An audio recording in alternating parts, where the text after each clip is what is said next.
Hello friends.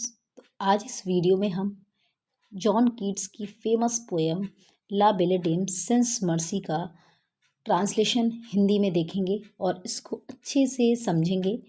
तो ये जो पोएम है, इसका जो टाइटल दिया हुआ है, ये फ्रेंच लैंग्वेज में टाइटल है और इसका इंग्लिश में मीनिंग होता है द वुमेन विदाउट मर्सी। तो फ्रेंड्स, ये सबसे पहले तो जिसका जोनर है वो ये बैलेड है, ये पोएम। और जॉन कीट्स की बहुत ही वन ऑफ फेमस पोएम्स में से है। तो चलिए हम इसको पढ़ते हैं लाइन बाय लाइन। बट उसके पहले थोड़ा सा इसका हम समझ लेते हैं कि इसका जो प्रीफेस है वो क्या है। तो इसमें क्या होता है एक्चुअली कि जो पोइट जॉन कीट्स हैं वो देखते हैं एक शूरवीर मतलब सशस्त्र योद्धा टहल रहा है पहाड़ियों के साइड में, जो कंट्री साइड में मतलब वहाँ पर जो पहाड़ियाँ होती हैं वहाँ घूम रहा है। और ही asked him why he was wandering there. मतलब पूरी पोएम में वो यही पूछता है, स्टार्टिंग के 2-3 पैराग्राफ में यही पूछता है कि वो वहाँ पर क्यों घूम रहा है। तो बस इस पोएम में आगे जो नाइट है वो अपनी स्टोरी को बताता है।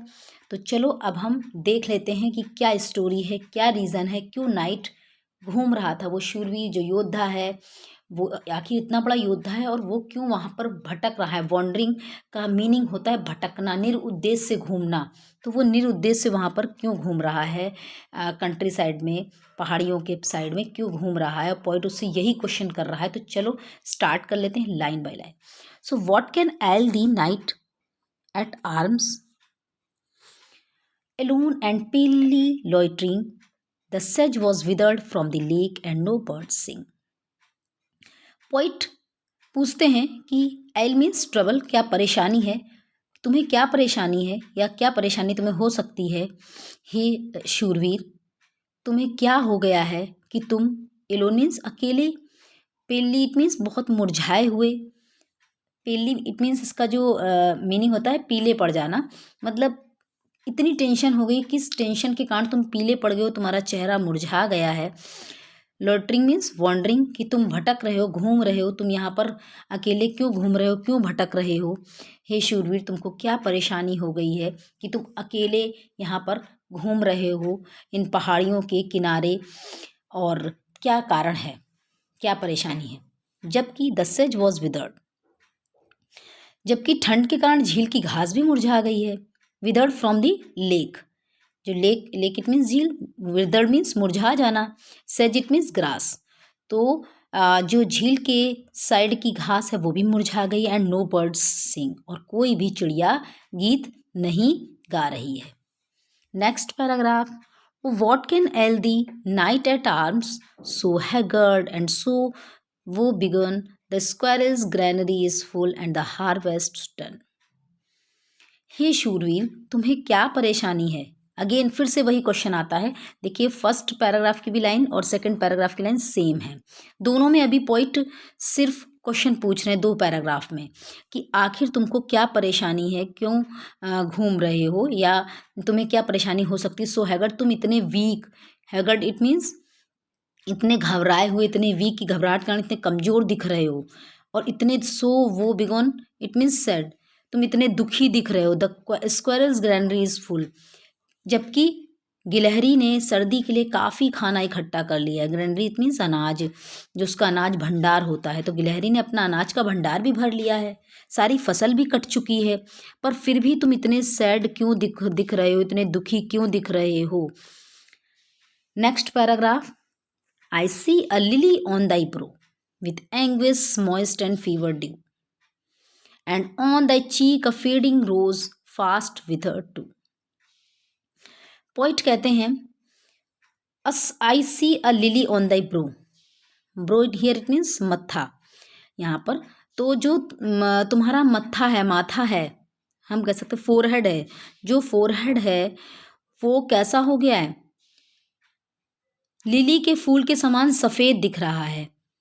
लिली के फूल के समान सफ़ेद है। With anguish moist and fever dew, और pain, anguish it means pain, pain और ज्वर के कारण, फीवर इट मीन्स बुखार, ज्वर के कारण ठंडा हो गया है। तुम्हें पसीना आ गया है, and on the cheek a fading rose, और तुम्हारे गालों के गुलाब भी बड़ी तेजी से मुरझा रहे हैं, मतलब तुम्हारे जो चीक्स हैं वो भी बिल्कुल मुरझा रहे हैं। फास्ट विदर टू, क्या बात है। I met a lady in the meads, full beautiful, a fairy's child. Her hair was long, her foot was light, and her eyes were wild. हम थर्ड पैराग्राफ को फिर से अच्छे से पढ़ते हैं ताकि नेक्स्ट जो फोर्थ है वो और अच्छे से समझ में आ जाए। तो यहाँ पर पोइट फिर से बोल रहे हैं कि your bro is white like a lily. Actually इन्होंने जो ब्रो है और जो नाइट का फोरहेड है उसके माथे को लिली से कंपेयर किया है कि तुम्हारा जो फोरहेड है, तुम्हारा माथा एकदम लिली की तरह सफ़ेद हो गया है। It is covered with cold sweat, इस पर पसीना आ रहा है, तुम्हारे माथे पर पसीना आ रहा है। You have a feverish appearance, मतलब तुम्हारा चेहरा ऐसा देख के लग रहा है जैसे तुम्हें बुखार आया है। Your cheeks are also no more bright like the roses, और तुम्हारे गालों पर भी कोई भी गुलाबीपन नहीं है, कोई लालपन नहीं है। फास्ट विदर टू, तुम बिल्कुल एकदम मुरझाए मुरझाए लग रहे हो, तुम्हारे चीक्स जो हैं एकदम मुरझाए दिख रहे हैं, तुम्हारे मतलब चेहरा ही एकदम बदल गया है, बीमारों जैसा चेहरा हो गया है। आखिर तुम इतने बड़े शूरवीर हो, तुम्हारी क्या प्रॉब्लम है। I met a lady in the meads, full beautiful, a fairy's child. Her hair was long, her foot was light, and her eyes were wild.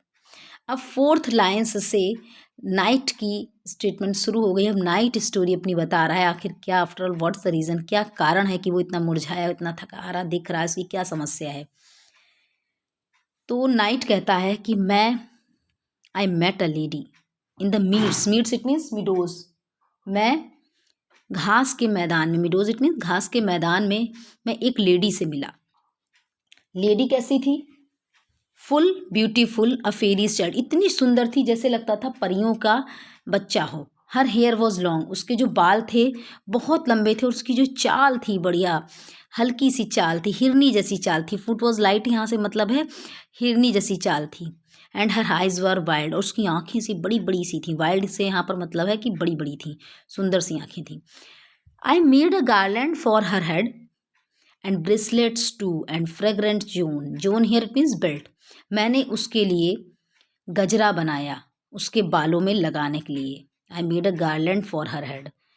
यहाँ पर नाइट कह रहा है कि मैंने उस ब्यूटीफुल लेडी के लिए बालों में लगाने के लिए गजरा बनाया, मैंने उसके लिए ब्रेसलेट्स बनाई और उसको कमर पे पहनने की बेल्ट बनाई।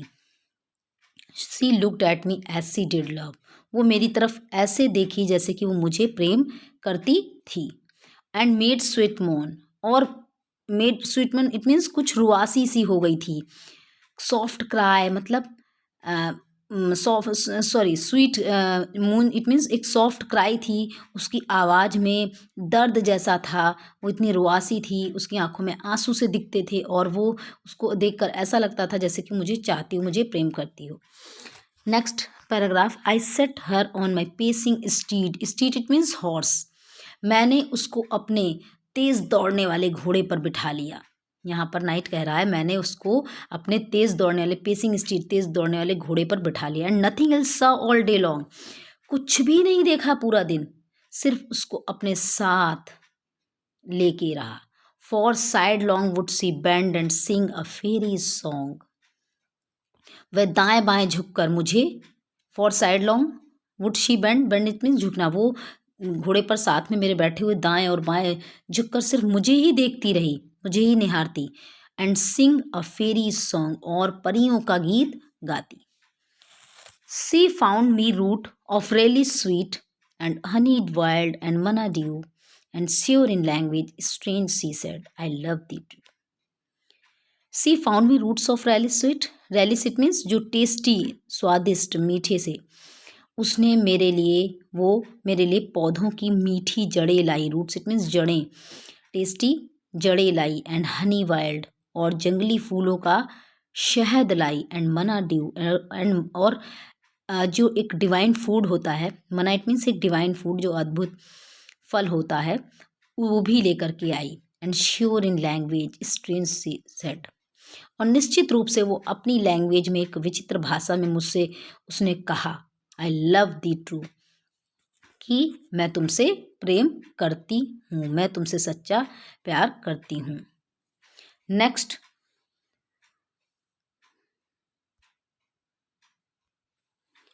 She took me to her elfin grot. Elfin grot it means fairy cottage. वो मुझको अपने परियों के कुंज में ले गई। Elfin grot it means fairy cottage. वो मुझे अपने परियों के कुंज में ले गई। And there she wept and sighed full sore and there I shut her wild wild eyes with kisses for.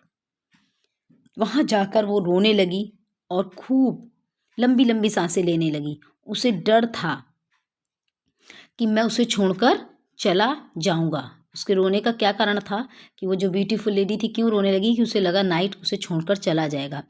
मैंने उसकी बड़ी बड़ी आंखों को बंद किया एंड विथ किसेस फोर, और उसको 4 किसेस दिया।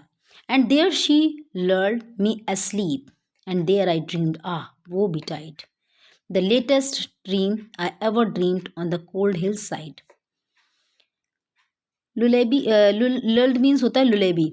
उसने वहाँ पर मुझे लोरी सुनाकर सुला दिया, मुझे लोरी सुना करके सुला दिया। एंड देयर आई ड्रीम्ड, और वहाँ पर मुझे एक सपना आया, एक भयंकर सपना आया। क्या सपना था? और ऐसा सपना था कि वो दर्द भरा सपना था। मतलब मैंने ऐसा सपना, द लेटेस्ट ड्रीम, ये मेरा आखिरी सपना था उस पहाड़ी पर। इसके बाद मैं कभी सो ही नहीं सका हूँ। मतलब अभी तक जो नाइट जो शूरवीर घूम रहा है वो बताता है पोएट को कि वो जो मैंने सपना देखा था उसी दिन मैं सोया हूँ, तब से मैं अब तक सोया ही नहीं हूँ, सो ही नहीं सका हूँ। वो इतना भयानक सपना मैंने देखा था। उसके बाद से वो मेरा लेटेस्ट ड्रीम है, उसमें मैंने सपना देखा जब मैं सोया, जब उस ब्यूटीफुल लेडी ने मुझे सुलाया लुलेबी या लोरी गा करके। उसके बाद मैं सोया ही नहीं हूँ, ना ही मुझे कोई, जब मैं सोया नहीं हूँ तो दोबारा कोई सपना ही नहीं आया। तो वही ड्रीम मेरा लेटेस्ट ड्रीम था जो कि बहुत भयंकर था। I saw pale kings and princes too, pale warriors death pale were they all. अब क्या है, अब वो नाइट पोइट को बता रहा है आखिर वो सपना क्या था। नाइट कहता है कि मैंने सपने में आई सा पेल किंग्स, पीले पड़े हुए राजा, एंड प्रिंसेस, और राजकुमार देखे, पेल वॉरियर्स, पड़े हुए योद्धा देखे, death pale were they all, वो इतने ज़्यादा पीले पड़े मुरझाए पड़े हुए थे जैसे निर्जीव जैसे लग रहे थे, निर्जीव प्रतीत हो रहे थे। दे cried la belle dame sans merci thee hath in thrall. Thrall it means enslaved, गुलाम बना लेना। और वो सब चिल्ला रहे थे, दे क्राइड, वो चिल्ला कर कह रहे थे कि एक ब्यूटीफुल वुमेन ने, एक सुंदर लेडी ने उनको क्या किया है, अपना गुलाम बना लिया, अपने वश में कर लिया। लेकिन वो सुंदर लेडी कैसी थी? बिना दया के, a woman without mercy, la belle dame sans merci, एक वुमेन जो कि बिना दया के थी, उसने उनको सबको वश में कर लिया, गुलाम बना लिया है। I saw their starved lips in the gloom, with hurried warning gaped wide, and awoke and found me here on the cold hillside. Night कहता है मैंने डिम रोशनी में उनके सूखे हुए होंठ देखे, स्टार्व्ड लिप्स, जैसे एकदम भूखमरी के कारण जो होंठ जो उनके हों एकदम सूख गए हैं भूख प्यास के कारण, ऐसे लिप्स देखे। क्योंकि वो मुझे चेतावनी देने के लिए उन्होंने अपने मुख खोले, with hurried warning gapped wide, मतलब उन्होंने अपने लिप्स खोले वो मुझे चेतावनी देने के लिए। एंड आई अवोक, और क्या हुआ, मेरी आंखें खुल गईं। एंड फाउंड मी हियर, और मैंने अपने को यहाँ ठंडी पहाड़ी में, on the cold hill side, इस ठंडी पहाड़ी में अपने को पाया जहाँ पर आज भी आप मुझे देख रहे हो घूमते भटकते हुए। And this is why I sojourn here, sojourn it means wander, और यही कारण है कि मैं यहाँ पर भटक रहा हूँ। एलोन एंड पेनली लॉइटरिंग, दुखी पीड़ित भटकता हुआ फिर रहा हूँ अकेले। दो द सेज इज विदर्ड, यद्यपि कि जो घास है वो सूख गई है झील के किनारे की, और नो बर्ड सिंग, और कोई भी चिड़िया गीत नहीं गा रही है। सो फ्रेंड्स, ये जो पोएम थी हमने पूरा डिस्कस कर लिया, इसका हिंदी में ट्रांसलेशन समझ लिया है। और अगर अभी भी आपको कोई कन्फ्यूजन है तो कमेंट में लिख के आप पूछ सकते हैं। और ये बहुत इंपॉर्टेंट पोएम है जो कि हमारे क्लासेस में भी पढ़ाई जाती है। तो चलिए, अगर आपको अच्छा लगा है मेरा बताया हुआ ट्रांसलेशन एक्सप्लेनेशन, और अगर और भी कोई पोएम है, कोई क्वेरी है, तो यू कैन आस्क मी। तो चलो, वीडियो को लाइक करके जाइएगा इस पोएम को। और चैनल पे पहली बार आए हैं, haven't subscribed, so please do subscribe, and thanks for watching.